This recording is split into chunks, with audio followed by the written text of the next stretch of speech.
kabarnya? Semoga baik-baik aja ya. Alhamdulillah teman-teman, kali ini kita bisa berjumpa kembali bersama kami kelompok 11 yang akan menjelaskan materi mengenai gangguan jiwa terhadap keagamaan. Oke, sebelum kita lanjut, kenalan dulu yuk sama pematerinya. Perkenalkan, nama saya Hani Nuraini. Saya bersama rekan saya Saskia Nurul Aisyah akan membersamai teman-teman semua untuk membahas mengenai gangguan jiwa terhadap keagamaan.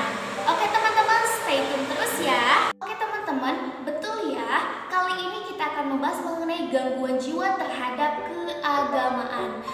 Tapi sebelum itu teman-teman harus tahu dulu nih, gangguan jiwa itu apa sih? Nah, gangguan jiwa adalah gangguan psikologis atau pola perilaku yang ditunjukkan pada individu yang menyebabkan stres nih ya. Respon emosional dan psikologisnya itu dinilai memberikan dampak negatif yang ditandai dengan gejala depresi dan juga kecemasan yang berlebihan gitu. Terjadi juga penurunan kualitas hidup dan disfungsi gitu ya. Nah, gangguan jiwa ini gitu ya akan menimbulkan ketidakwajaran dalam diri kita gitu.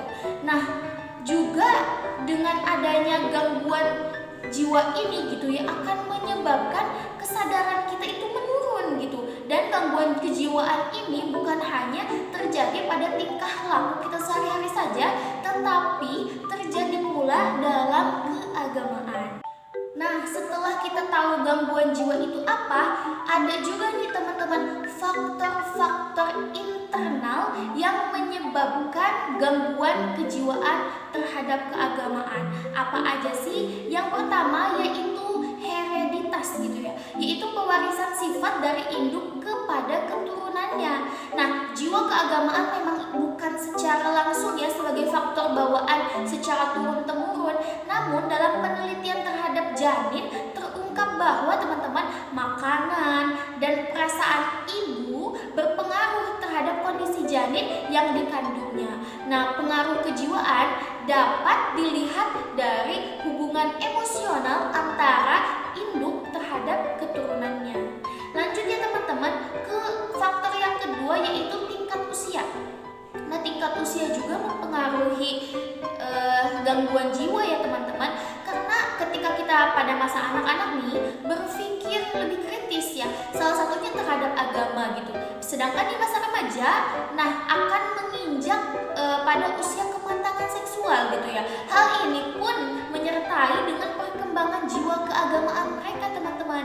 Nah, tingkat perkembangan usia yang dialami oleh para remaja menimbulkan konflik kejiwaan yang cenderung mempengaruhi terjadinya konversi agama. Oke teman-teman, lanjut ke faktor yang ketiga yaitu kepribadian. Nah, unsur hereditas dan pengaruh lingkungan merupakan faktor yang membentuk kepribadian. Nah, ada dua unsur yang membentuk kepribadian ini muncul, yaitu munculnya konsep tipologi dan karakter. Tipologi lebih ditekankan pada unsur bawaan, sedangkan karakter dapat dirubah ya teman-teman. Nah, identitas atau jati diri seseorang yang sedikit banyaknya itu menampilkan ciri-ciri pembeda dari individu lain. Nah, perbedaan inilah yang berpengaruh terhadap perkembangan aspek-aspek kejiwaan dan juga jiwa keagamaan. Kita beralih ke faktor yang keempat yaitu kondisi kejiwaan. Nah, kondisi kejiwaan ini ya, gejala-gejala kejiwaan itu berasalnya dari mana? Yaitu dari saraf-saraf, saraf kejiwaan dan juga kepribadian. Kondisi kejiwaan itu ya disebabkan oleh gejala psikologis atau juga gejala psikosis yang umumnya menyebabkan seseorang itu kehilangan kontak hubungan dengan dunia nyata. Gejala ini dapat kita temui di penderita skizofrenia gitu ya. Nah, orang yang mengalami skizofrenia ini akan mengisolasi diri dari kehidupan sosial dan persepsi atau pandangan terhadap agamanya itu akan hidup oleh halusinasi. Jadi seperti itu ya teman-teman. Baik, teman-teman, selanjutnya saya akan membahas mengenai faktor eksternal penyebab gangguan jiwa keagamaan. Yang pertama berasal dari keluarga. Ahli Sigmund Freud berpendapat bahwa perkembangan jiwa keagamaan anak dipengaruhi oleh citra anak terhadap bapaknya. Anak cenderung memperhatikan sikap dan tingkah laku bapaknya di dalam dirinya. Oleh karena itu, orang tua sebagai orang yang bertanggung jawab terhadap perkembangan jiwa perkembangan tersebut harus memberikan perhatian kepada anaknya. Yang kedua, ada berasal dari lingkungan institusional. Nah, salah satu lingkungan institusional adalah sekolah, sebagai pendidikan formal yang berpengaruh dalam membentuk karakter manusia, terutama dari masa anak-anak.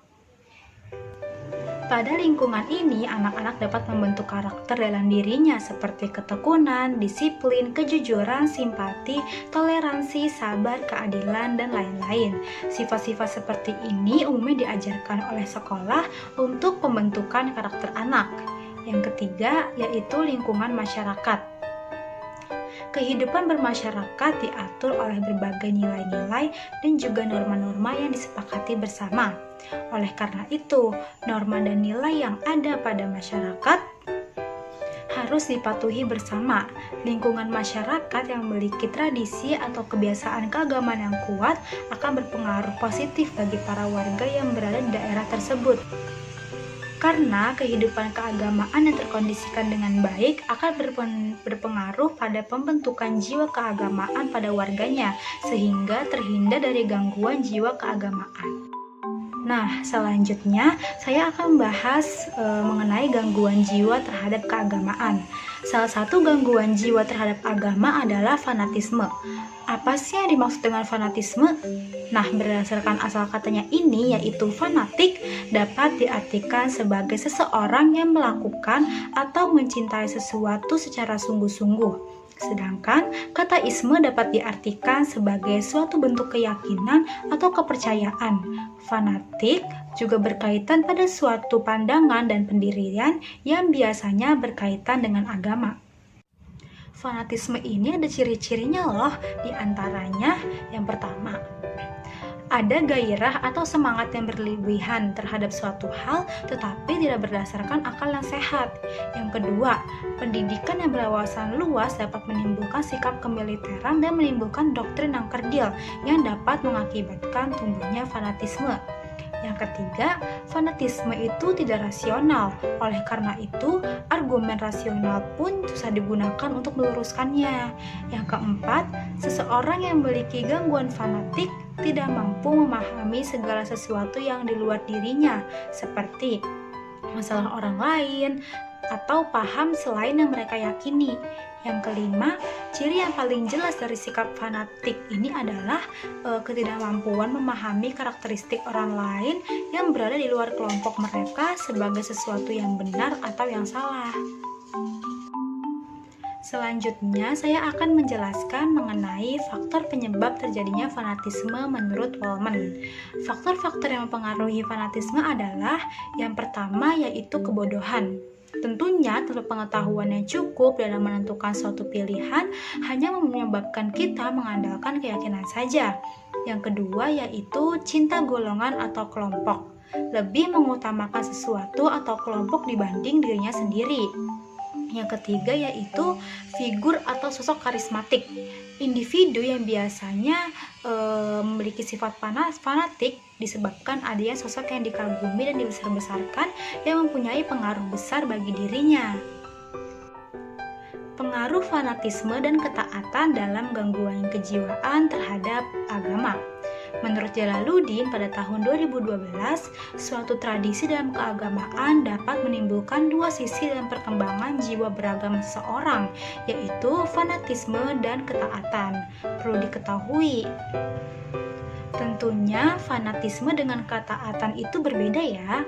Ketaatan merupakan upaya untuk menampilkan arahan dalam mengamalkan ajaran agama, sedangkan fanatisme itu merupakan rasa cinta atau suka berlebihan pada suatu kelompok, terutama pada agama yang dia menganggap bahwa agamanya itu merasa paling benar dan agama yang lain wajib disingkirkan. Fanatisme terhadap agama ini juga tidak kunjung selesai nih di masa modern ini, terbukti dari banyaknya konflik yang terjadi. banyaknya terjadi perpecahan dan kerusuhan yang mengatasnamakan agama. Nah, itu tadi penjelasan dari kita mengenai gangguan jiwa terhadap agama. Terima kasih telah menonton video ini sampai habis. Semoga penjelasan kami dapat dimengerti dan menambah pengetahuan kalian khususnya tentang psikologi agama. Saya Saskia Nurul Zahra bersama rekan saya Hani Nurhaini izin undur diri ya. Maaf jika ada kesalahan dalam menjelaskan atau dalam perkataan. Sekali lagi kami mengucapkan terima kasih. Wassalamualaikum warahmatullahi wabarakatuh.